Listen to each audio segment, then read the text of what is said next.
Boa tarde, meus irmãos. Que a bondade do Pai esteja sendo sobre cada um de nós nesse dia.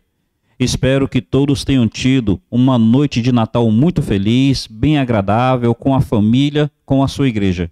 Que a bondade do Pai esteja sobre nós. Nós vamos estudar a Bíblia nessa tarde, mas antes eu quero convidá-los a orar. E em nossas orações, insistimos em clamar pelo pequeno Davi.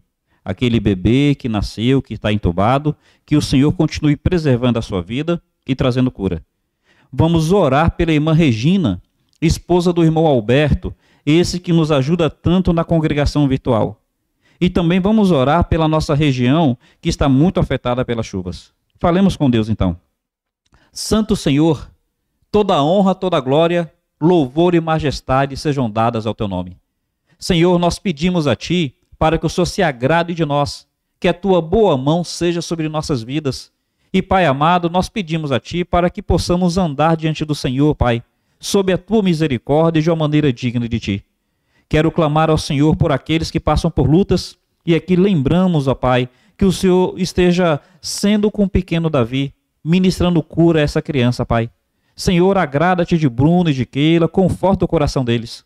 Clamamos ao Senhor para que seja, Pai, seja com a nossa irmã Regina, ministrando cura também sobre ela. E Deus amado, a nossa região tão afetada pela chuva, tem misericórdia, Pai, não permita que outras barragens venham a se romper. Senhor, ameniza as chuvas, ó Deus, e seja com aqueles que estão desabrigados. Senhor, levanta recursos, nos ajuda a fazer parte da resposta do Senhor para essas pessoas. Em nome de Cristo pedimos a ti. Amém, Senhor. Amém. Meus irmãos, eu quero falar nessa tarde sobre a confiabilidade das Escrituras. Veja bem, existe 4 tipos de pessoas quando nós pensamos nos questionamentos acerca da fé. Existe aquela primeira pessoa que são as que não querem crer e nem considerar as razões pelas quais cremos. Então tem pessoas que elas não querem crer nas Escrituras, não querem crer em Deus e não querem nem parar para considerar as nossas razões. Com essas pessoas não vale a pena discutir. É o que a Bíblia diz sobre não dar das coisas santas aos cães e nem das pérolas aos porcos. Então tem aqueles que não creem, não querem crer, não querem nem pensar nas razões pelas quais nós cremos. Existe aqueles que creem e nem precisam de razões. Eles tão somente creem e pronto.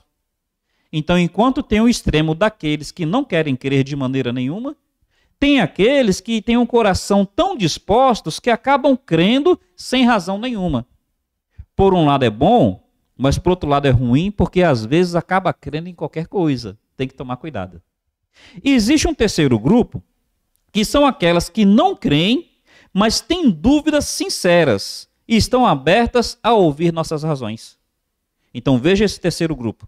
Eles não creem, mas eles querem entender mais. E entendendo mais, talvez eles acabem aceitando a nossa fé, ou pelo menos eles entendam por que nós cremos. Aí é esse terceiro grupo de pessoas que eu gostaria que nós pensássemos. O quarto grupo somos nós, os que cremos e procuramos dar razões por que nós cremos. Aí olhando sobre esses 2 últimos grupos, os que não creem e querem ter respostas para poderem considerar, e aqueles que creem e sabem responder. Observe, por favor, 1 Pedro, capítulo 3, versículo 15. 1 Pedro, capítulo 3, versículo 15. Diz assim: Antes, santificai a Cristo como Senhor em vosso coração, estando sempre preparados para responder a todo aquele que vos pedir razão da esperança que é em vós. Veja aqui, o texto fala que nós devemos estar preparados para responder àqueles que pedirem razão. Que pedirem a razão, veja bem, é algo intelectual, é algo racional. Aqueles que pedirem a razão da esperança que é em vós. Então, se alguém me pergunta, olha, por que você crê em Deus? Por que você crê que as Escrituras são a palavra de Deus? Por que você crê que a Bíblia é confiável? O texto está dizendo que eu devo dar as minhas razões. Não é creio porque creio. Não é creio porque me faz bem. Não é creio porque eu gosto de crer. Não, o texto está dizendo que eu devo dar as razões. E eu queria pensar então, meus irmãos, sobre as razões pelas quais nós cremos que a Bíblia é a palavra de Deus. Não o Corão, não o livro dos hindus, não o livro dos espíritas, mas a Bíblia. Por que nós cremos que a Bíblia é a palavra de Deus? Então eu gostaria aqui de, nessa tarde, trazer 4 razões.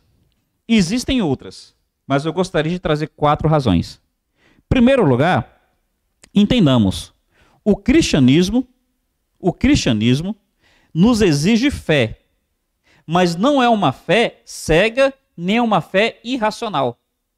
O cristianismo nos exige uma fé que nós possamos dar razões acerca dela. É isso que diz 1 Pedro 3,15. Agora veja, chega um momento que a razão para e a fé avança. Enquanto a razão puder acompanhar a fé, você perceberá que a fé será mantida pela razão. Mas chega uma hora que a razão para, e é aí que a fé avança. Então, por que nós podemos confiar na fé cristã? Porque naquilo que a razão puder explicar, a razão vai acompanhar a fé cristã. Observe bem. Em primeiro lugar, nós temos, a partir das Escrituras, a certeza de que Deus se revelou. Então, meus irmãos, a Bíblia vai falar sobre 2 formas da revelação divina. Salmo 19, por exemplo, começa dizendo assim: os céus proclamam a glória de Deus. O firmamento anuncia a obra das suas mãos. Então, o Salmo 19 começa falando de uma revelação geral. É a revelação da criação. Então, pela criação, eu consigo perceber que existe um Criador. Pela criação, eu percebo que esse Criador é poderoso, que esse Criador é sábio, que esse Criador realmente é maravilhoso. Mas pela criação, não dá para eu perceber o propósito do Criador, não dá para eu perceber o caráter do Criador, não dá para eu responder algumas questões existenciais. Quem eu sou? De onde eu vim? Por que eu estou aqui? Para onde que eu vou? Então, meus irmãos, a criação não responde isso. Então precisa haver uma coisa que nós chamamos de revelação especial. É o que o final do Salmo 19 começa a falar. Primeiro fala da criação, depois começa a falar da palavra de Deus, onde diz que a lei do Senhor é perfeita, o testemunho do Senhor é sábio. Então o Salmo 19 fala das 2 revelações de Deus, a revelação natural, criação, e a revelação especial, as Escrituras. Meus irmãos, o que nós estamos dizendo com isso? Que o nosso Deus não é um Deus distante, nem um Deus impossível de ser conhecido. Esse Deus é um Deus presente e é um Deus que se revela para que possamos conhecê-lo. Pela criação sabemos da sua existência. Pelas Escrituras nós sabemos do seu caráter e nós sabemos das suas intenções. As Escrituras vão responder quem nós somos, de onde nós viemos, por que nós estamos aqui e para onde nós vamos. E então, por que nós podemos confiar que as Escrituras são a palavra de Deus? Abre aí em Hebreus, capítulo 1, versículo 2. Diz assim: havendo Deus outrora falado muitas vezes e de muitas maneiras aos pais pelos profetas, nestes últimos dias nos falou pelo Filho, a quem constituiu herdeiro de todas as coisas, pelo qual também fez o universo. Então está dizendo que Deus sempre se revelou. Ele se revelou de muitas vezes e de muitas maneiras. Então, meus irmãos, nós podemos entender que a Bíblia é a revelação de Deus, inicialmente, porque Deus é apresentado como aquele que se revela. Deus escolheu revelar-se aos homens. Ele revelou-se muitas vezes, de muitas maneiras. E a sua revelação máxima está na pessoa de Cristo. O cristianismo é a compreensão e a prova de que Deus se revela ao homem. Existe uma linha de pensamento chamado agnosticismo. Esse agnosticismo quer dizer o seguinte: não discute se Deus existe ou se Deus não existe. Então somente defende que se Deus existe, não dá para conhecê-lo. eu vou chamar o agnosticismo de um ateu no meio do caminho. Voltaire, ele em si, ele não era ateu, ele era agnosticista, que acaba dando a mesma coisa, né? Não se preocupa porque acha que se Deus existe, não dá para conhecê-lo. Não é isso que o cristianismo defende pelas Escrituras. O cristianismo defende que esse Deus que criou também é o Deus que se revela. Se revelou de muitas maneiras, se revelou muitas vezes. E a revelação máxima está em Cristo Jesus. E como é que nós podemos conhecer essa revelação? Pelas suas Escrituras. E aqui, meus irmãos, o que nós devemos entender? Que esse Deus que se revela também é o Deus que inspirou as pessoas a registrarem aquilo que ele revelou. Então, ele não se revelou e deixou a revelação dele perdida no tempo, perdida no espaço e esquecida por aqueles a quem ele se revelou. Pelo contrário, esse Deus que se revelou, ele inspirou as pessoas a registrarem aquilo que ele revelou. Observe, por favor, 2 Pedro, capítulo 1, versículo 21. Diz assim: porque nunca, jamais, qualquer profecia foi dada por vontade humana. Entretanto, homens santos falaram da parte de Deus, movidos pelo seu Espírito. Meus irmãos, nós cremos que Deus não apenas se revelou, mas que Deus levou as pessoas a registrarem aquilo que ele revelou. Então não foi um encontro pessoal apenas com Abraão. Não foi um encontro pessoal apenas com Moisés. Foi um encontro pelo qual ele leva Moisés a registrar aquilo que ele revelou para que as outras pessoas tomassem conhecimento por meio desse registro. Ele se revela e ele inspira as pessoas a registrarem aquilo que foi revelado. Observe mais uma vez, 2 Timóteo, capítulo 3, versículo 15 e 16. Diz assim, aliás, só o verso 16. Diz assim: toda escritura é inspirada por Deus. A inspiração divina é o soprar às pessoas o que as pessoas deveriam escrever. Então, meus irmãos, os escritores das Escrituras, como disse 2 Pedro, não falaram a partir de si. Não foi da vontade deles. Eles foram movidos por Deus por meio do Espírito Santo. E aqui em 2 Timóteo está dizendo que houve uma inspiração divina. Então, eles não falaram a partir daquilo que eles queriam, mas a partir daquilo que o Senhor levou eles a falar. Meu pai, ele era gráfico, e ele me dizia o seguinte: Vitor, eu aprendi que papel aceita tudo. E ele, antes de crer nas Escrituras, ele dizia que as Escrituras não eram um livro confiável. Até que ele veio a entender. E é isso que a Bíblia registra, que as Escrituras não foram por vontade humana. O Senhor levou as pessoas a registrarem aquilo que ele revelou. Então, meus irmãos, por que nós cremos que a Bíblia é a palavra de Deus? Primeiro, porque Deus é o Deus que se revela. Segundo, porque Deus leva as pessoas a registrarem aquilo que ele revelou. Eis uma terceira razão. Me acompanhe, por favor, nessa terceira razão que as Escrituras nos traz. Deus se comprometeu. Ele se comprometeu em preservar aquilo que foi registrado. Então, algumas pessoas, elas pensam o seguinte: olha, tudo bem, aquilo que Paulo escreveu realmente foi palavra de Deus. Mas Paulo escreveu há 2000 anos. De lá para cá, as pessoas mudaram o que Paulo escreveu. Percebe qual é a crítica? Então, alguns negam que exista Deus. Alguns negam que Deus tenha se revelado. Outros negam que Deus tenha levado as pessoas a escreverem, que os escritos são confiáveis. Já esse terceiro grupo vai defender que o que foi escrito há 2000 anos não é o que nós temos em nossas mãos hoje.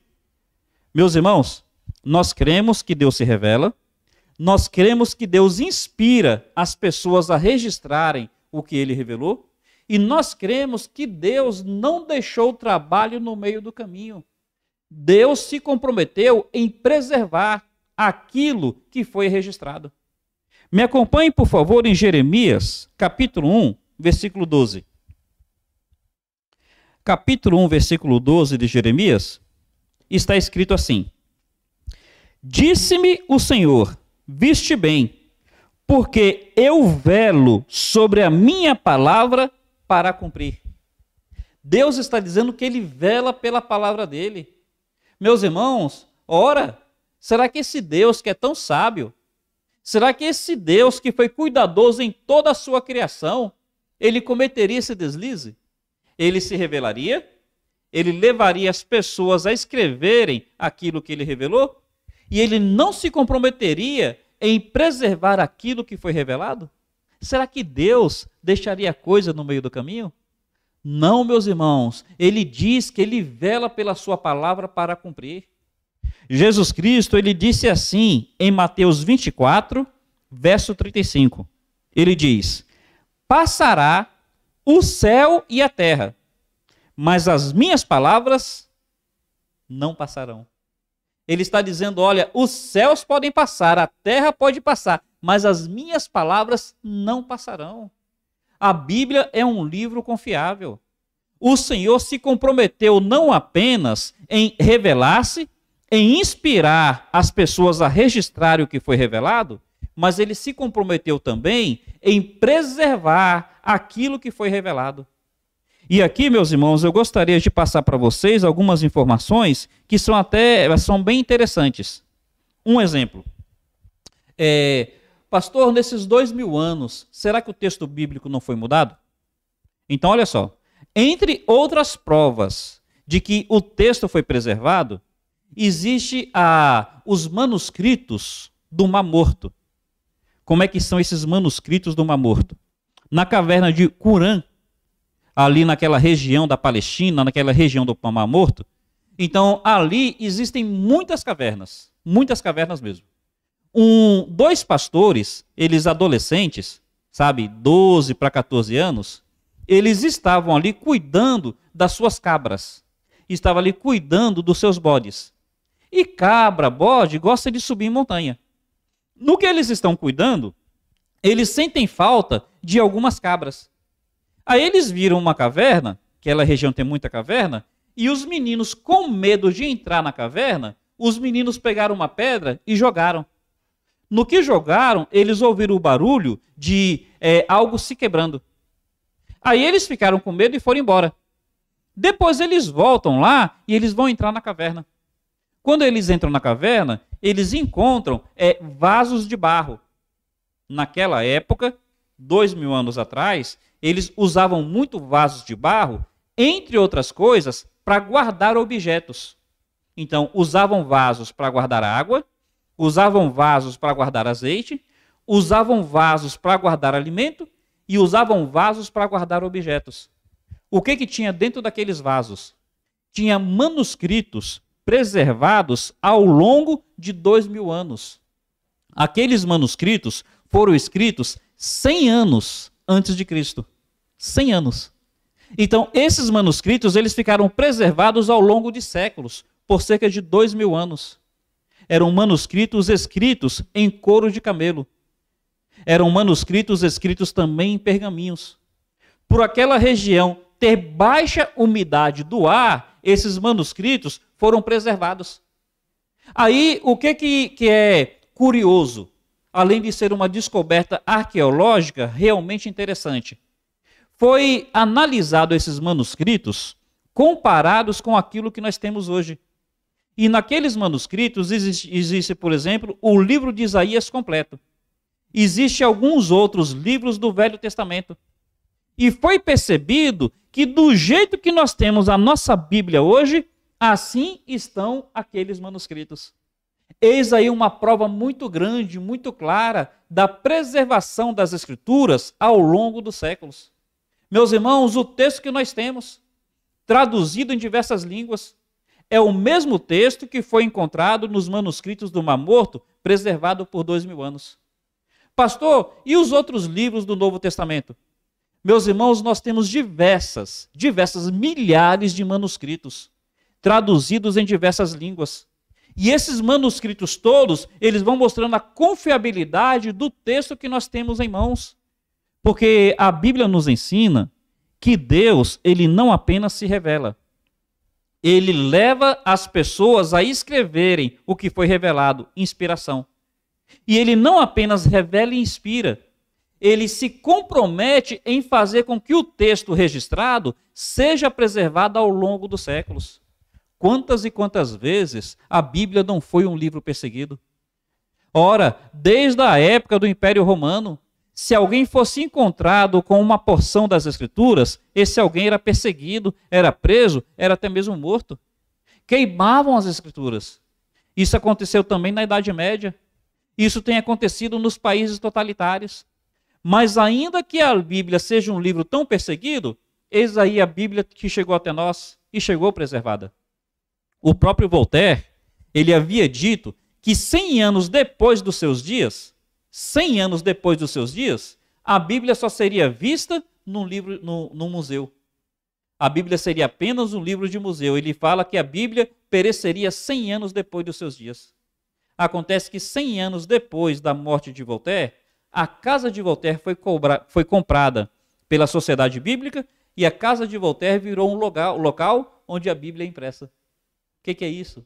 É Deus mostrando que ele não fica sem testemunho. Meus irmãos, na confiabilidade das Escrituras, nós vamos ter registros internos e nós vamos ter também registros externos. Nós vamos ter provas internas, ela dizendo que é a palavra de Deus, e vamos ter provas externas de que ela foi preservada. Arqueologia e tudo mais. E além do que tem um ponto principal, que são as profecias. Aquilo que a Bíblia disse que iria acontecer, é o que tem acontecido. Então as profecias são a maior de todas as provas. Só sendo um livro divino, só sendo um livro de revelação sobrenatural, para poder predizer o futuro e o futuro acontecer tal qual foi predito. Meus irmãos, a Bíblia realmente é a palavra de Deus. E eu queria dar um último argumento, e esse argumento é muito pessoal, mas é um argumento vívido. A Bíblia mostra-se a palavra de Deus porque a Bíblia transforma vidas. Deus transforma vidas por meio da Bíblia, por meio da sua palavra. Deus se revelou a Moisés. E quem era Moisés antes de ter tido o encontro com Deus? Moisés, ele era um fugitivo do Egito por ter cometido um assassinato. Quem foi Moisés depois de ter tido o encontro com Deus? A Bíblia fala que Moisés era o homem mais manso da terra. Então, nós podemos confiar que a Bíblia é um livro divino, porque a Bíblia transforma a vida daqueles que nela creem. Moisés foi um homem transformado. Paulo, antes de ter o encontro com Deus, Paulo era perseguidor da igreja. Paulo, depois que teve o encontro com Cristo, Paulo se tornou o maior pregador do evangelho na sua época. Qual foi o fator diferencial? O que mudou na vida de Paulo? Por que nós podemos confiar que aquilo que Paulo escreveu realmente é confiável? João, o apóstolo, quando conheceu Jesus Cristo, ele foi chamado por Cristo de filho do trovão, porque ele tinha uma personalidade muito forte, muito agressiva. Esse mesmo João, depois, ele se torna conhecido como apóstolo do amor. O que mudou em João? Porque o que João escreveu pode ser acreditado? Porque ele foi transformado pela palavra de Deus. Meus irmãos, ao longo dos séculos, a Bíblia tem transformado a vida daqueles que nela creem. A Bíblia tem mudado completamente a vida do homem. Nós podemos ter certeza de que a Bíblia é a palavra de Deus, de que a Bíblia é um livro confiável. Não é apenas porque eu quero crer, não é apenas porque eu gosto de crer, não é apenas porque eu me sinto bem quando eu creio, mas é porque eu tenho razões para crer. Meu amigo, se você tem dúvidas sinceras, pense nessas razões, pense nesses argumentos. Você pode, de repente, não querer crer, é a sua liberdade. Mas se você for sincero, você vai admitir que eu tenho razões. Eu tenho razões lógicas para crer na Bíblia como um livro sobrenatural. Que esse livro venha transformar a sua vida, assim como tem transformado a minha. Que a boa mão do Pai abra os teus olhos para que você veja as maravilhas que existe nessa lei. Que Deus te abençoe. Quero agradecer a todos pela atenção e desejar a todos uma feliz noite de ano. Em nome de Jesus Cristo, que Deus mais e mais abençoe cada um de nós. Um carinhoso abraço. Até mais.